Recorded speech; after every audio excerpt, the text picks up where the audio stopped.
Welcome to the Mayhem at the Mill drivers meeting. I'm Keto. I'm Katie, and this one we have notes for. We don't usually have notes because this is going to be a tiny bit longer than your normal virtual drivers meeting. We're going to cover some different things. It is. So you might want to pause it right now, get a snack and a drink. Snack and a drink, go to the bathroom. No, just kidding. Bathroom. You don't need to go to the bathroom. It's not going to be that long. No, but you should go to the bathroom. Stick with us. Watch this all the way through, start to finish. We're going to cover all the important things you need to know.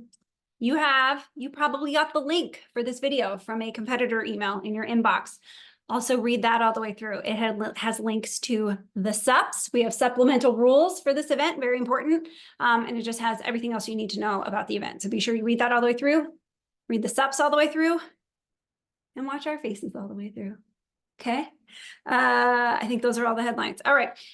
This race, it's the first time we've run a dual stage race, which Keto will talk about in a second. At this scale, we've run dual stage events as part of our winter series, which is sort of a smaller event. So we are going to pump 150 drivers through a single day event, 2 courses. It's going to be a lot. It's going to be great, but it's going to require some good effort and everybody doing what they're supposed to be and being where they're supposed to be for it to run smoothly. So can you please talk about what they can expect with the dual stage event? So with the dual stage, those of you who haven't driven it or worked it or seen it, you will go to the start line as soon as you're sent on your way. Your car is in parfumé, so that means that you cannot change your car. So you will race the first course, you'll finish, you'll go into a transit zone where you will slow down and you'll keep it 20 miles an hour. We will run you over to a holding spot where we will hold you briefly just to make sure that your times are good and we don't need a rerun because we don't want to chase you down at the next course. And then we will release you to the next course, which you will transit to again, which you will then queue up and run a second course. That whole transit, your car and you are in parfumé. You can't come out of your car. You can't do anything to your car. You can't make any adjustments. Your passenger can't get out. The only time you may get out, a couple circumstances, is if they tell you to. If we end up having to hold for some reason for a long period of time, we're not going to make you sweat to death in your car. But the car still is in parfumé. That means when you get out, you'll be asked to stand away from your car. You can't touch it. The only other time is if you decide to take your 10-minute timeout, which we will cover later. So just to recap, course 1, holding area, transit to course 2. And then after course 2, there's another holding area just to make sure time's good. Once you're finished with that holding area, we're going to send you back to grid. Grid is at course 1. And at that point, you're free to do what you need to do with your car. It is just from course 1 to the holding area at the end of course 2. Grid will be in front of the planer building like we normally do for Rallycross Fest. Yep. So that's where you can expect grid to be. The paddock area will be on the big tarmac area between the planer building and the shop like we normally do at Rallycross Fest. Yep. So timing for this event, normally you do multiple runs. So maybe we'll do 4 runs in an event. Your time is an accumulation of all those 4 runs. For this event, 1 run is equivalent to a lap at course 1 and a lap at course 2, totaled up, including your penalties. That's right. So as you guys know, we're playing around with different timing system options. And so we're in the final stages for this event prepping. We are 99% sure we will provide you a QR code and you will be able to see all of your results, posted it online, and it'll be your times from course 1 and your times from course 2 all totaled up. So just follow directions at the event for that, but you should be able to access them. That's right. Now, the other really big thing that's going to be different is there's no parade lap. There is no parade. So a parade lap for 75 cars for each run group would probably take about an hour for 2 courses, if not longer. That's right. And that is valuable race time. That's right. So we've decided to forego the parade lap in exchange for trying to get more seat time. Yes. So what we're going to do instead is after we're done setting up course on Saturday night, we are going to take a video of the course and we will email it out to all of you. The only reason we would not do that is if it gets dark. So we work around DirtFish's schedule. So they have classes on Saturday. We'll start setting up when their classes are over. We should have enough time. It shouldn't be an issue, but there can be unforeseen circumstances with anything related to rally. So if for some reason we can't get a video out to you guys, it will be fair. No one will get a video, so everyone will be going in. But what this means is that your course walk is critical. Yes, and long. And long. 2 courses plus the transit. Plus the transit, yeah. So be sure on race morning, you give yourself plenty of time to get in that big course walk. You may only have time to walk it once, to give yourself the best chance possible of having enough time to do a good course walk and having a good race morning. Join us on Saturday evening for early tech inspection. Yes. One thing about the course, really quickly, as you all know, we don't allow anything wheeled out on course bicycles. So that also includes the transit, unfortunately. The whole thing is an entire course, which means that we can't have you walking one course and riding your bicycle or anything else out to the second course. No vehicles will be allowed out that way. So just so you know, just so be prepared, please. Okay. Early tech inspection is at DirtFish from 5:15 until 7:30 p.m. Saturday evening. You will be able to come down below, get your paddock area all set up, get your car prepped, get through tech inspection, do the sound check, and check in. So that means when you show up on race morning, you'll already be waivered. As long as you wear your wristband, you can get right in. You'll be all set to go, and all you'll have to do is your course walk. So that's a great way to get ahead of race morning and have a nice morning. Yeah, we encourage as many of you to do that as can. It's definitely going to be hectic Saturday morning trying to get everybody through. Yeah, definitely. If their car breaks down on course for this event specifically, what's going to be different? Well, what we're going to try and do, because if we have stoppages, it's going to be very expensive for us for time. We are going to try and just push cars into a safe place if at all possible. And then at the end of each run, we will go and clear cars, which is what our plan is. So it's really important that you all understand that each run is more like 2 runs because you plus a transit. So please make sure that your vehicles are up to the snuff of doing that.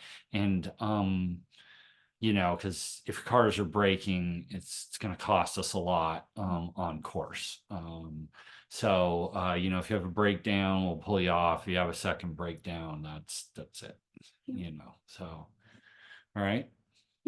Yep. So if you can't tell, we're trying really hard to make sure that you guys get a ton of seat time at this event, and there's a big opportunity for it. So one thing to know, if you've raced with us before, what we do is we watch how long each run takes, usually run 1 and run 2. And once we see how long they take, that's how we determine how many runs you'll get. For this event, we have done our best calculation, and we're pretty sure 3 runs is going to be the magic number, which is basically like getting 6 runs because it's 2 full courses. So that will be our baseline. That's what we're going to shoot for. Now, if everything runs super smoothly and we're just having a great day, that means we could probably do 4, the equivalent of 8. So that's why we're focused a ton on like, how do we make sure this goes really well and we can really maximize it. So that's why we're let's all do our best to try and make that happen. I know nobody wants to get towed out or anything like that, but let's take a little extra one over because it is a little more of an endurance race compared to the other one. So, you know, make sure we're running enough tire pressure and all that sort of stuff as well. Yep. Last thing that is different about this event specifically, we will not be changing classes or car numbers on race day. So I've sent a bajillion emails about this. Double check, make sure your car and your class or your car number and your class are correct in the registration. Just click the entries link. You can see what you registered with. Because we have 2 timing setups, we have so many people, it's just going to be a pain if we have to start changing things in the system. So be prepared, double check before you get there. And if you have a change or anything, you need to let us know as soon as possible. Letting us know Saturday night is going to be pretty rough. So you know, if you could please take a look, make sure everything's right, and then if there is any issue, let's, you know, get it now instead of later. Okay. please. Last thing that is different. Pretty I think I please. maybe said the last thing was the last thing, but this is the really last thing, I promise. Work assignments. They're in your inbox as well. So know your work assignment before the race. If they change, we will contact you. We will communicate that to you. Your only responsibility is take a screenshot, write it down, know your work assignment so that you know not only what your work assignment is, but which course you need to be on. So we are going to have a COM 1 at course 1, and we're going to have a COM 1 at course 2. So take a screenshot, write down what your work assignment is. It's your responsibility to know it at the event. We will be checking you in. So you do need to be there. You do need to check in, but we won't be giving out work assignments on race morning. Okay. Yep. Those are all the things that are different. Now let's just talk about the day. So there are 2 run groups. So when you get there, you're going to sign a waiver. You're going to get set up in paddock. You're going to get go through tech inspection, get checked in. And then we are going to have a driver's meeting. It's going to be a little shorty, but we're just going to touch base before you send everybody out. And then there's 2 sessions, morning session and an afternoon session. If you race in the morning, you'll have a work assignment in the afternoon. If you race in the afternoon, you'll have a work assignment in the morning. They are separated by a 45-minute lunch break. It's not too long of a lunch break. We, again, want to get the most out of the day. But you will have a lunch break. It will be dynamic as well, you know, so if we finish a little early, everything will shift a little earlier as well. So please be aware of that. Yep. When you leave the morning session, be sure you know what time to come back. So like Keto said, if we end early, we'll start early. If we end late, we'll start late. So we'll communicate that to you. We broadcast it out as best as we can, but just be sure you know where you're supposed to be. You want to talk about safety stuff? Yeah. So the typical safety stuff for our events: no guns, no drugs, no alcohol. Helmets need to be buckled when you're at the start line, just like our little signs say. Windows cannot be down more than 1 inch where there is somebody there. So driver, if there's no one in the passenger, you can have that window open. You can have back windows open if you would like. Just know that probably going to fill a lot of dust in your car. No loose items, as usual. No holding a phone while racing. You know, we want to get floor mats, all that sort of things out of the car. Don't want anything getting underneath the brake pedal or on the gas pedal or anything like that. As always, the usual clarification: your passenger may not hold a phone. You probably, your hands are going to be busy. But if you have a passenger, they may not hold a phone, and you're responsible for making sure they know that. Yes, if they're holding a phone, we will red flag you. We'll shut you down. You get a DNF for that run, which will be really unfortunate for your competition. So just make sure nobody's holding any phones or anything loose in the car. Do you want to talk about tech inspection? Yes, so tech inspection, please come to tech inspection with your car race ready. That means that it needs to be emptied. Please don't tell them, oh, I'm going to do that when no, do it before you get there. Have your numbers on there, have, you know, whatever required stickers on there, please, all of that stuff. They are going to check, they're going to make sure that, you know, your wheels aren't going to fall off. They're going to wiggle your wheels. They're going to make sure that you have a brake pedal that is hard, that there's actually, you know, your brakes work. They're going to take a look over the car, make sure the throttle return, the battery is tied down, that the car is empty, that, you know, you have your seat belts in there and all that sort of stuff. So just make sure that the car is race ready when you get in there. There will probably be some long tech lines. You'll probably see a few people come through.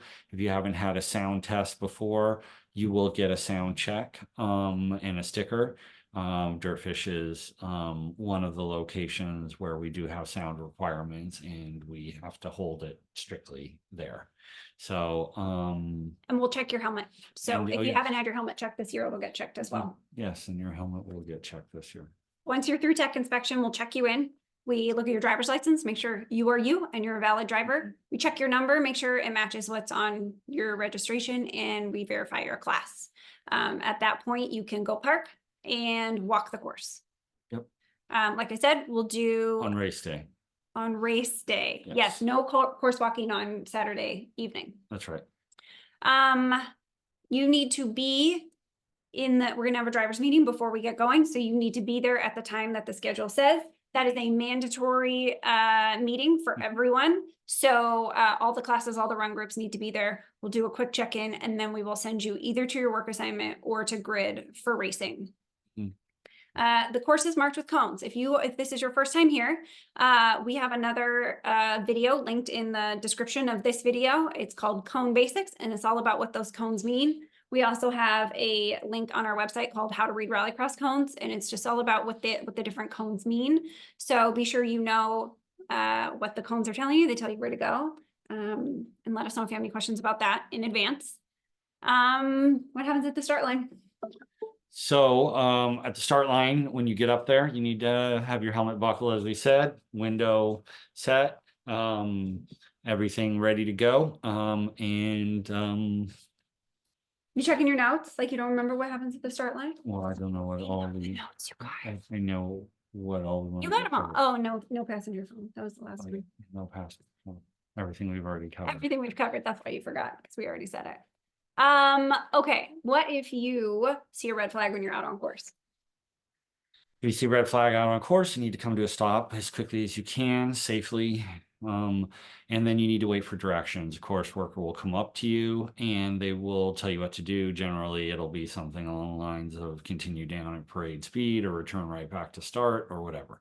But we need to stop. If you pass one red flag, there'll be a second one right after that. If you pass that one, we're going to have a talk because we need you to pay attention to what's going on around. So if the red flag is caused by you, a couple things may happen. If you have a D-bead flat tire, they will stop you and you will then get 10 minutes to correct it and get back. That's a one-time deal. So I would suggest you up your tire pressure. We may red flag you for some other safety issue as well. But the D-bead is the big one that you need to know about. If somebody else is a cause of a red flag, you will get a rerun. You will be sent back to start and you will basically do that run all over again. Yep. You get 1 10-minute, some people call it a mechanical, some people call it a timeout. You get 1 10-minute timeout per race. What is different about timeouts for this race? So timeout for this race, because we have 2 courses, the timeout can be called at any time. So if you, before you start a course, can't do it in the middle of the course. Let's just be clear here. However, so let's say you are in the transit area between the 2 and you realize that, your car is acting up or something like that. What you need to do is you need to get the attention of whoever is there, wherever you are, one of the officials there, and let them know you're taking a time out. And then they will then notify our timing, but then you need to return back to that same station in your 10-minute allotted time. Just to be really clear, you can't come from course 2 and go back to course 1 and say, hey, I have my 10-minute, because they're not going to know what's going on. You need to return back to the station at which you pulled out of to take your 10 minutes. Yep. So essentially, if you run course 1 and you finish and you're in the holding area and you realize you need to take a 10-minute, tell the person working that holding area, it's probably going to be Jason. He's very tall. You can't miss him. Let him know you're taking your 10. He will track it. And then when you're done with your 10 minutes, because you've got everything sorted out, go back and tell Jason you're back. Now, if you've passed the holding area and you're actually in the queue for course 2, tell the grid worker there. And the same thing, you have to return back to them and let them know you're back. We kind of have to check you back in and make sure you made it in time. That's right. Okay. What should people do if they see a cone down on course? If you see a cone down on course, you have 2 options. One option is that you stop, point to it, get the attention of the course worker, and then get back on your pony because you got somebody hot coming behind you. Your other option is you can pretend that cone just doesn't exist and have a shorter course or whatever, straighter line, but once you get to the next set of cones, it's too late. You can't then stop and point back there or at the end of the run say, hey, there was a cone down. You made a decision. You stop at that cone or you just keep it moving. Yep. And we'll talk about this when we talk about course working, but you will not be called on the cone if they didn't see you hit it. So if you want to keep going, don't feel like you have to stop or else you're going to get it called on you. That's right. The other thing, if you're working course, be sure to radio in that happened. Say car 1, 2, 3 stopped and pointed at a down cone. They're going to need a rerun, and just make sure they Yep. keep going. That way Yep. we know. Yep. Yep. Okay. It happens. So as a course worker, you want to make sure you see the cars hit the cones. And then if there's a cone down, you want to make sure you can get it. If you can't get to it in a safe time, then just leave it. And, we can do a rerun. It's much better than somebody getting hurt. Yeah, we don't want you to get run over. Yeah. Okay, that's a perfect parlay into course working. So half your day is racing, half your day is working the course. Well, like I said, you got to know your course, your work assignment before you get there. So be sure you have that handled. When you're out on course, you must be wearing an orange vest, not yellow, not green, orange. We have media and yellow. So it's important we know who's a course worker and who is media. When the course is hot, you must be on your feet. So you can't safely get out of the way if something happens if you are sitting. So you must be on your feet. Usually at DirtFish, we tractor every 2 runs. So if we're on a tractor break, please take a load off, get some water, take a rest. But when we're racing, on your feet, eyes on the cars. The expectation is that you, with your eyeballs, watch every car go through your space, A, so you don't get run over, and B, so that you can see if they hit a cone and you can be sure it was that car that hit that cone. Right. And let me also bring up something. We had a bit of an issue at the last race, and I've been noticing a trend. I would like you guys to please keep aware of not just the cars, but also people. If there's somebody who's not supposed to be in your area, then please, with some authority, you don't have to cuss them out, but with authority, get them to leave in a safe direction. If people are walking towards you, stop them before they get to a dangerous area. Please, it is our responsibility. Last event, we had somebody literally walked up from across the street up to the track, and we just can't have that. We have so many people out on course. Somebody needs to intercept that. There's also wildlife. If you see big elk, they're big. They're like a horse. If they come towards course, let us know. Before it becomes a problem. And the key to this always is before it becomes a problem. So let's please just keep aware, be safe. Media is not to be crossing hot track. If you see that, you can ask them to stop. Make sure they can cross it when it's cold, but they cannot cross it when it's hot. If they're not in a safe position, in a place you feel comfortable, then please tell them to move. If they decide they're not going to move, you can let myself, Drew, Katie, Christy, Ed, Sherman, anyone know. We will move them. Yeah. Okay, so please, let's all be vigilant out there.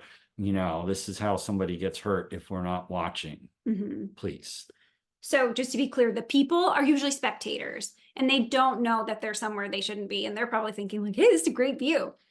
Just be sure you calmly and assertively tell them to back up and go back where they came. And if you can, tell them where they can go, but only do that if it's safe. And you'll know they're spectators because they're not wearing an orange vest. That's right. Good giveaway. That's right. So, and the media folks are also given the guidance that if a course worker asks them to move, they just move. That's an expectation we set with them. So just work together. It's hard to keep our arms around the entire venue. And so it takes all of us to make sure it's super safe. Yes. Yes. Okay. Okay, I don't know where I left off. No phones, you're on your feet, you're watching the cars, you're wearing a vest, you're doing all the things. Know which cones you're responsible for, know where your cones start and stop and where the next person's start and stop. We don't want 2 people calling in the same cones.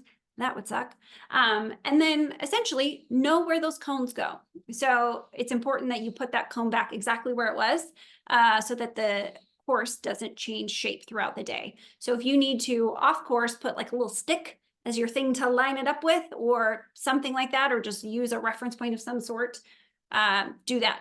Or pace out, count how many steps between cones. That'll help you put it back where it's supposed to go. As Keto said, if you cannot get to a cone safely, if it gets hit, don't. Wait until that car goes by, the next car goes by, and then put it back. We just don't want you guys in an unsafe position, and it's more important that we keep you safe than having the course be super duper perfect for the next person. Yep. And then just a reminder, if you don't see a cone get hit with your own eyes, put it back up and just watch closer next time. This venue is not super windy, but the wind can blow over a cone. And so that may not have been something you missed necessarily. So just pay attention. Whew, I'm almost out of breath. We're almost there. Housekeeping items. Yes. We should have a coffee truck there. So in the morning, so hopefully they'll be there and hopefully you can get coffee. There will not be a food truck there. So at Rallycross Fest, we tend to have a food truck, not at this event. So please come prepared with lunch. You will not have enough time to go get something. Even though there are things kind of close, it's too far to go in a 45-minute lunch break. Like we said, get there with enough time to walk 2 courses in the transit, take advantage of the early tech. Friendly reminder, dual drivers, you are responsible. I'm shaking my finger at you for changing your numbers between runs. We will not know which person is in the car if you're not changing your numbers, and we can't keep track of it. And so we do our best. That's why we're like, hey, was that you? But just help us help you. Otherwise, you're gonna have one of your drivers with like 8 runs and the other one with None. 4. None. Yeah, I was trying to do math. I don't know. I give up. Just a whole row at the end. Dogs are welcome. They just have to be on a leash. You have to pick up after them. They have to And- be on a leash at all times. At all times. Yeah, no exceptions. And especially at DirtFish because there is wildlife there. It's pretty dangerous for them. We have stories, but we will not share them. So please, dogs on a leash at all time. If you're racing and you're bringing your dog, have a plan for your dog while you're racing. Leaving them tied up outside alone is not an option. So have a friend come with you, have someone else's friend watch them, have a plan before you get there so that they can safely and comfortably be cared for. Yes, please have a plan before. Please do not be handling it while you are out on course. Yes, that is not going to work.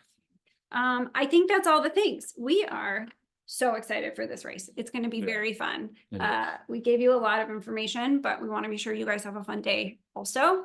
So anything else? No. Okay, we hope to see all of you at early tech inspection on Saturday night. Otherwise, we'll see Should you. one more thing. Yeah. We're coming in the main entrance. I know a lot of Oh, people yeah. over this winter series, we Mhm. came in all kinds of entrances over there. And so this time we are main entrance, Mhm. like usual, Yep. like civilized rally people. We're not sneaking you in the back door this time. That's right. Okay. Thanks for watching this all the way through. Do all your required reading in advance. Let us know if you have questions. We're here to help, and we are stoked for a super fun day. Yes. We'll see y'all there.